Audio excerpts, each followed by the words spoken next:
Welcome to Teams Transformed, the podcast for people who want to see real team transformation. For courageous coaches, curious leaders, and anyone passionate about unlocking the true power of teams. We're your hosts, Georgina and Allard. Here to journey with you through transformational insights on how to coach teams with presence, depth, and emergence. Let's explore not just the tools, but the art of transforming teams. In this episode, we have the pleasure of spending time with Caroline Duffy, who's a team coach, partnering with senior leadership teams across the UK, Ireland, and Europe in order to help them deepen cohesion, strengthen dialogue, and build collective capacity to lead through complexity.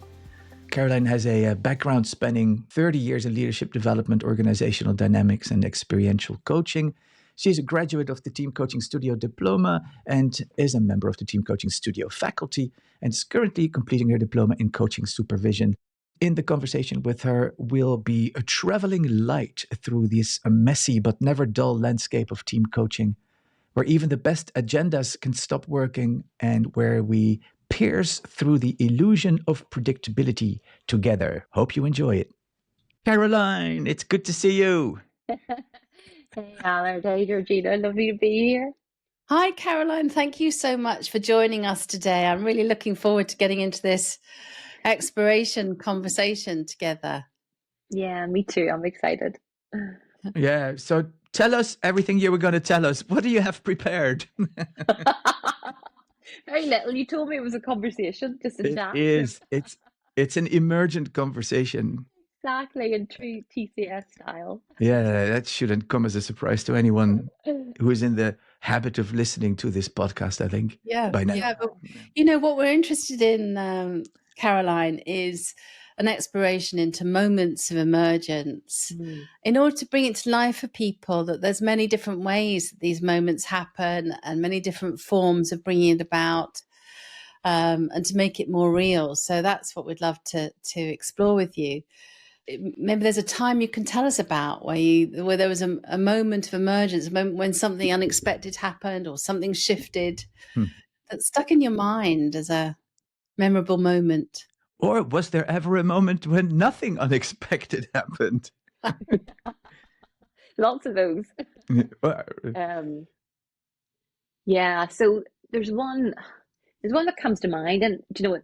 I was reflecting and thinking about moments of emergence, just getting ready to join today, and it's from a number of years ago, and so it was I was relatively early in my team coaching journey. I've always worked as a facilitator and supported teams, but as I was really trying to build my coaching capacity and capability with teams, I had in supervision been exploring use of self and identifying, what was going on within me to support one-to-one coaching, to share what kind of I was experiencing or feeling with a client. And I'd been curious about how I can bring that into the team environment. So I was working with a team, I was partnering with a co-coach a good number of years ago, and we were on day one. So we'd done some discovery work and we were starting then to explore, unwrap, uncover everything on the first session, the launch, we'd call it in TCS.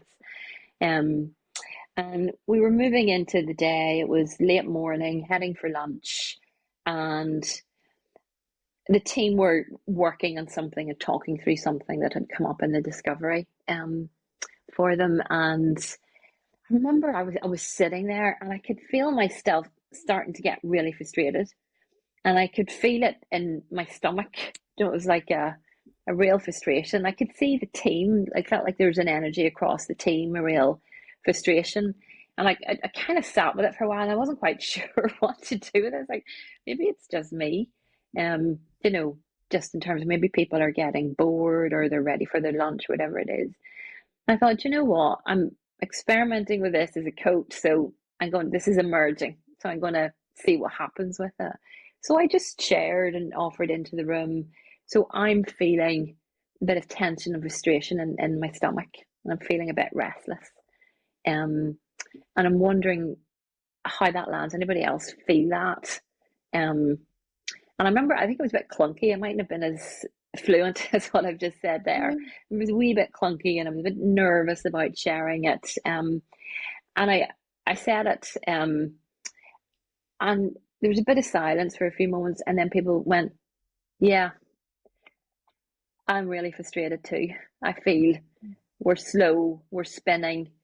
And I was like, "Oh, okay." So we started to, work with that. Is that emergent? What does that mean? And does that happen a lot? And yes, that happens all the time in our meetings. So we started to play with that, and look at, well, how else could you be? What else could you do with, when that emerges for you? Oh, it's a great story, and I'm really curious now. You've got me hooked. What did they come up with? What did they come up with that they could experiment with that would be different? So somebody named the fact that it felt like they were throwing balls into the middle of the room.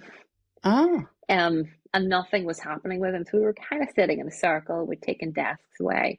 And it felt like people were just kind of throwing opinions, experiences into the room, and nothing was happening with it. So they were all just sitting there stagnant, and that's where the frustration was coming from. So it was a charitable organization. They were very passionate and purposeful people, committed to the work they were doing. It was the executive senior leadership team, but they weren't making progress. So we started to play with, okay, so how do you start to take stock and identify what the balls are, and what do you do with that? Let's take one ball at a time and start to work at that. So they started to do that, just manage their conversation more.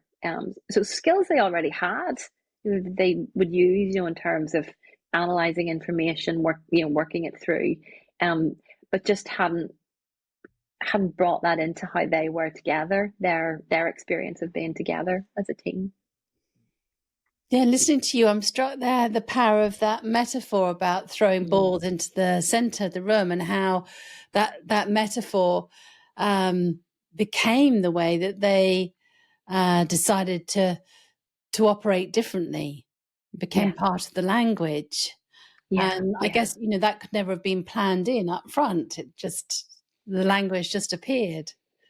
No, not at all. It was just there. And it was so compelling in the moment. It's still with me, 6-7 years, whatever it is later, that that moment in that room, I think in the Cotswolds in England somewhere, and just that metaphor of the balls, and they're all just sitting there, and we need to do something with them. We need to play with them and move them.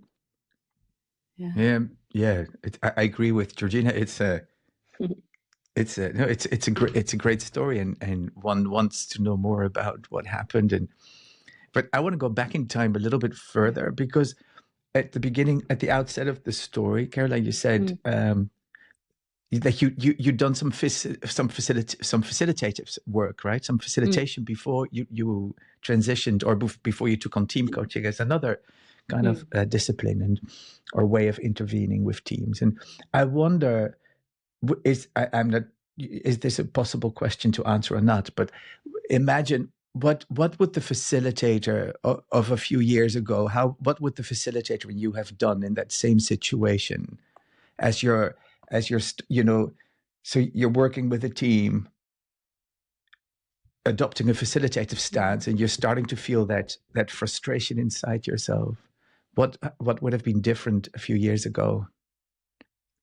I would have stood up and got my markers and gone to the flip chart and started to manage the process myself. I got my lovely smelly scented markers and got up and done some stuff at the flip chart. Brought a process in around maybe multi-voting, doing something like that. And I was close to doing that in the moment.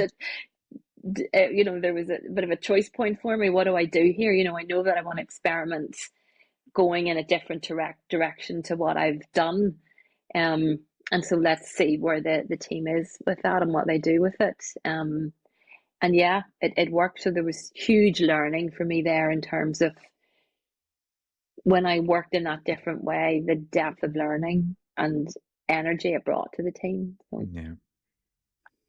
Yeah, it sounds like with your team coach hat on, the experience was there was a lot more learning in the experience, in the way it unfolded for the team, than had you been a facilitator. Yeah.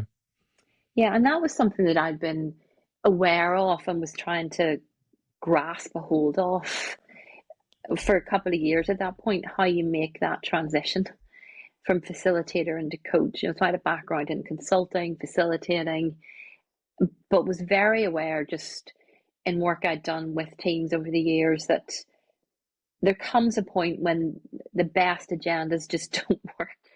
Yeah. And a lot of it is about the patterns and the norms and the relational piece in the room. And if we can help the team build their awareness and capability around that, that was where the change happened.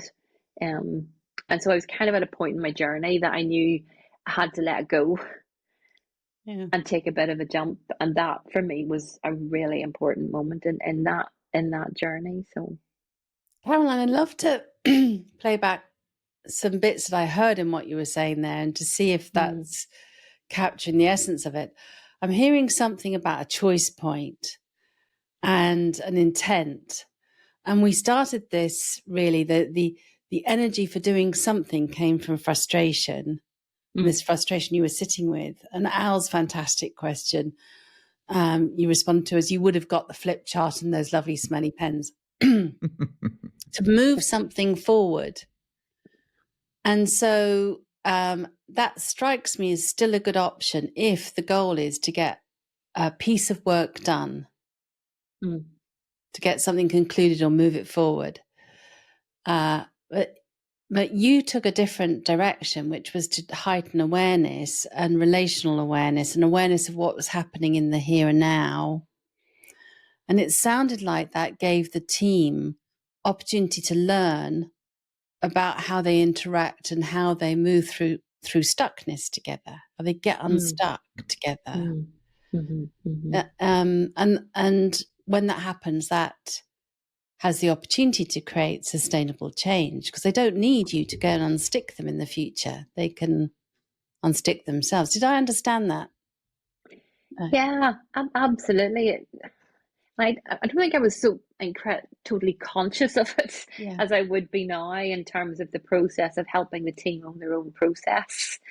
You know, what I knew was that what I had been doing, where I led on process, or myself and my co-coach, when we were really still co-facilitators, that when we owned the process, when we were at the flip chart, when we were up at the front of the room on our feet doing things, that could maybe help them get to a point at the end of the day. But the meetings, when they went back into the real world, they didn't change because the team hadn't had to do that. They were more passive than they are when they did it themselves, when they took that learning themselves. Yeah, I often talk about that as the fizzle effect. You know, the impact gained just sort of fizzles out at the end of a workshop or away day, even though it may seem really helpful in the moment. Yeah. I tell you, there's one more thing I'd love to just explore with you, and I'm sure Al has other things, but I was really interested when you were describing the sensation, the frustration, and in your stomach, and then the inner dialogue about maybe it's just me, do I, don't I? Yeah. Because I know these days we all three of us do team coaching supervision and with other coaches. And I find that comes up a lot, this question of, is this me? Is this mine? Is it theirs? Do I name this? Do I not? It comes up in almost every single diploma session where we're in a practicum, we're practicing team coaching as well. So, yeah, I'm just curious about that. And what are your thoughts on maybe it's just me? Maybe it is. And I guess that's part of what I've learned. Sometimes it is me. Sometimes I offer it and the team might go, no. there is a question there. Well, maybe they're not ready. There's still a wee bit of avoidance there, and that's okay. But what I've learned is that often it's not. Often it is me sitting with the energy that's present in the room from others. But I've learned to be skillful in how I offer it. So I offer it. There's a lovely term, that offering it without attachment. So I'm offering it lightly for them to consider, so that it's not a judgment, because that could cause a little bit of withdrawal. So just I'm noticing in myself as we have this conversation, and I'm wondering, is there anyone else feeling like this, or anybody else noticing anything similar in themselves or how they're feeling? And if it's just me, that's fine. And then let it sit for a minute, and then start to explore. And often there's one or two people who would say, yeah, do you know, me too. I feel like that. So Yeah. So I think for me, it's been learning to have the courage and the vulnerability to say it, which was a journey for me, coming from consultancy and expertise. Sure. To let go of that and move into I might be wrong here, but that's okay. It's offered in the spirit of the team learning. I love what you said about courage and vulnerability. And maybe, because it's in these choice points, right? It's that you just mentioned, Georgina. And Caroline, I love how you put it. Moments where I think your words were, where even the best agendas don't work anymore. And it's like, so maybe that's what emergent team coaching is. Like, what is emergent team coaching? Well, it's what you do when even the best agenda stops working. But so what you described requires a lot of courage and vulnerability, and probably more qualities like creativity comes to mind, because it's purely a creative leap, because you don't know where it's going to take you. And as I heard you say that, I'm thinking the wonderful. So it's great for your own kind of self flourishing and your own self development, because all of a sudden you're stretched to a new level, or new levels of courage and vulnerability and creativity. But you're also asking the team to step into their courage and their vulnerability and their creativity, right? Because by voicing it, I think you called it use of self. That's always a wonderful term, isn't it? By making use of yourself and putting it out there, you're basically saying to the team, well, now you answer, like, the question I think you left them with was, how does that land with you, or something to that effect, right? And really what you're saying is that, okay, now I'm asking you to step into your courage and your vulnerability and your creativity. And I think and that doesn't always work, but in your example, it clearly did. And there's so much, and whether it works or not, I guess there's learning in it for the team anyway. But I was struck by that, by those beautiful qualities. We'd done discovery work with people, and part of our work with them was we were coaching every member of the team alongside that, in service of the team coaching. And I think we'd had time with each individual before we came in together. So there was a level of, they knew us, and there was a bit of trust. And I know, myself and my partner, my co-coach, he has a wonderful, calm, ego-free presence. And then, I have a different presence, my own presence. And, I think between the one-to-one work we'd done, and then in the room, kind of building the container throughout the morning, that they were okay to go with us in that moment. In terms of, okay, let's explore this, because they kind of knew from talking in discovery and in coaching that some of these patterns were present. So it actually, when I named it and we worked it with the team, they were ready. They were okay to join us in that. So awareness was already raised through the one-to-one work, through discovery work. Stuff had already been surfacing from the ground, as we call it. Some figures surfacing from the ground around areas where they get themselves stuck. Yeah, I mean, maybe this is useful for people listening to the conversation, is that a lot of this goes back to contracting too, doesn't it? It's like, how do you, the psychological contract, I mean, with the team that you're working with, to what extent are you explicitly asking for permission to share to share the things that you shared in your example? Or to what extent is the contract more hush-hush, more about, well, no, we're not really ready to go to those darker places or unknown places. Let's just stick to something safe. Yeah. And but if there's a contract that explicitly says, oh, by all means, Caroline, share whatever comes up in you, because it may be useful for us all to hear it and play with it. And I think that makes it easier too.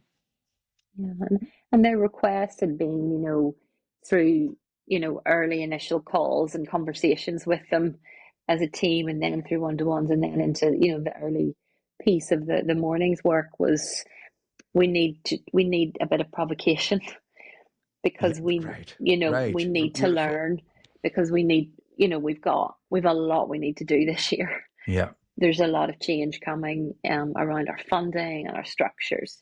So we need to be in a really good place to be able to do that. We need to be able to have the hard conversations and manage that well with each other. Yeah. So a strong invitation from them. Yeah. To bring that provocation. Yeah, bring it on, bring it on. Yeah.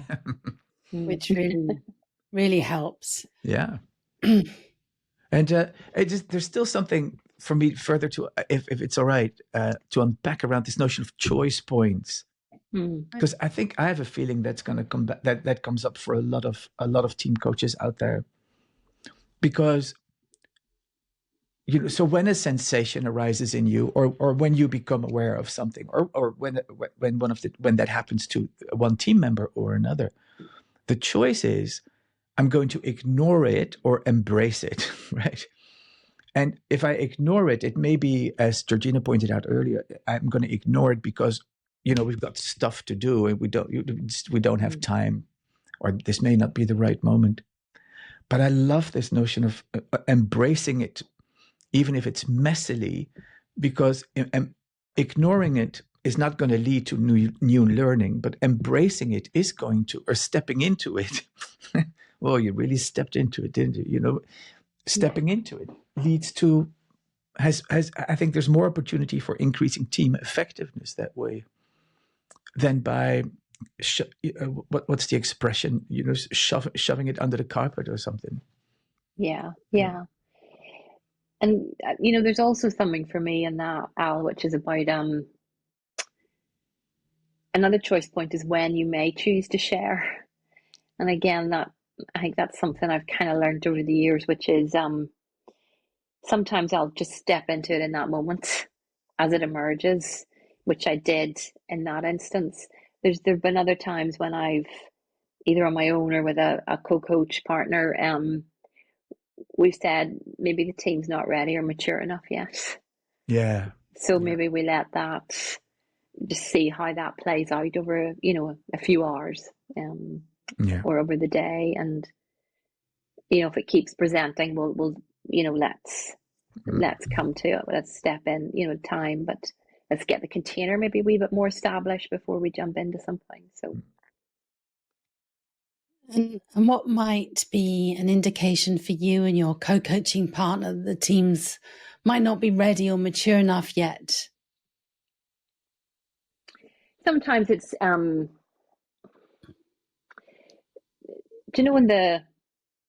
the quality of the contracting, if you do a little bit up front, early, just enough to work and build this container. Sometimes it is, I guess, the depth of what they think in terms of maybe if they're saying respect. And you say, well, what is that? What does that look like? And, if you've got a team or individuals who can articulate, well, that's about, that we listen intently to one another. And, we build on what each other's saying and really listen to the intent and the energy and the the essence, the non-verbals even that sit behind and beneath it, as opposed to more of a respect is just about being polite to one another. So there's something like that sometimes in terms of what are the early signs around the quality of the conversation. The quality of the conversation, the depth of the response. Yeah. Where's the lead? Sometimes the lead, team lead, the CEO, whoever it is, sometimes they need a bit of time to get into the groove of this, and if I would work with the lead outside, obviously, of the room and contract with them around feedback and all of that. But if they're a bit nervous or new or not ready, again, that might be something else that, just being intentional or choiceful about how and when to bring something in. Where that's taking me to is the nuances that are really very hard to translate anything tangible for people listening. And they're more about subtle cues, reading the room, depth of relationship, vulnerability, the capacity to respond to something fully. There's kind of an open-heartedness or a willingness, an invitation, which you had in the example you gave us for you to provoke. There's a lot of subtle things in the conditions there. But what it's pointing to is, I think, how easy it would be to miss that if I was running team coaching in a box workshop, where I've got my script and my agenda, and this is what we're going to do in the morning, and in the afternoon we're going to shift to that, and it's all mapped out, because we may put on that agenda some activity that's going to be provocative, but if the team's not ready, they can just shut down, clam up, deflect the conversation. Container building takes the time that the system needs. There's no such thing as somebody saying, well, how many hours does it take to build a container? Yeah. What are the activities you specifically do to build a container? You can't codify it into a program that's combined with your presence and how you describe the presence of your co-coach as well. How you're making contact with people, meeting people. There's so many nuances to it. And what I've learned, and this is part of my journey with you guys and TCS, is that helping, as a coach, making contact with the team and building that so they feel seen and heard by me or by both of us as coaches, and that they make contact with each other.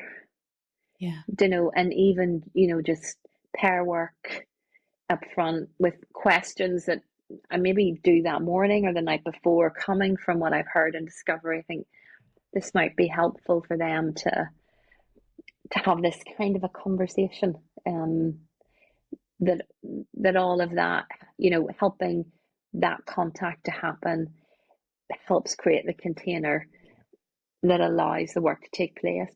And sometimes that's in 2-3 hours, and sometimes that's 2-3 sessions over months. Yes. It's not a, by lunchtime we're all good to go, for the hard work. So I mean, the more we talk, the more thoughts come up for me. But the last one is, I'm just reminded by listening to the two of you, how a lot of work with teams is based on what we could call the illusion of predictability. If I do this, then the team's going to do that, and then I have to do this, and then the team's going to do that. But the real work with teams shows that, what you're describing is, I think what we're describing here is piercing that illusion of predictability. It's just not predictable. You just don't know what's going to happen. And Georgina knows this, but I sometimes think of this work, and I think I've used the analogy of playing chess. It's like, so I make a move, but after I've made a move, I sit back and I don't know. The team can make many different moves. I don't know what move they're going to pick, and I surely don't know what my next move is going to be. I may have a few ideas based on experience, but it's we just never know where it's going to go. And sometimes it may feel like playing chess on very thin ice. Now that's okay. That's the most complicated metaphor ever. Playing chess on thin ice. And you go, well, yeah, there's certain moves, I'm going to wait until the ice is a bit thicker before, and a bit more, until there's a bit more certainty here before I make this or that move. But you never know. You just don't know. And of course, the same thing holds true in one-on-one coaching, but it's just everything is amplified, isn't it, when you work with teams? Yeah. And so, but that's the exciting part. It's the wonderful, satisfying, messy, scary part of it. But yeah, and I think the more I do this, and maybe the more I get a wee bit of wisdom as the years go on, is that I find that the lighter I go in, and just maybe with some questions, some framing, some sense of what a flow or an arc over the time may be, the more I'm able just to be with the team. Yeah. I love that. Travel light. So, travel light. Yeah. Words of wisdom. Yeah.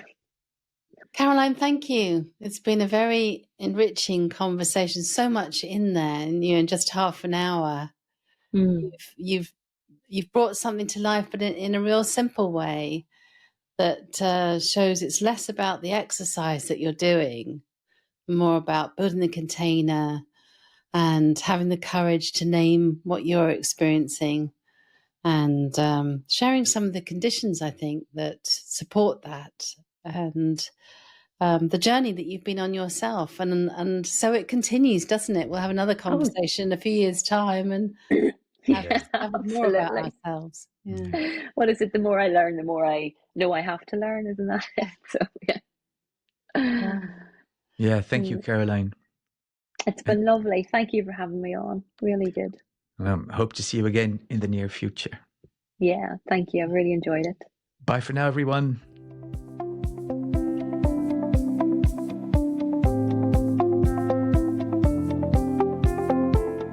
Thanks for joining today's journey of Teams Transformed. If this sparked a new insight or a deeper question, we invite you to sit with it, not to solve it, but to let it unfold. For resources, community, and reflection prompts, visit teamcoachingstudio.com. Until the next time, stay present, stay curious, and keep leaning into the art of emergence.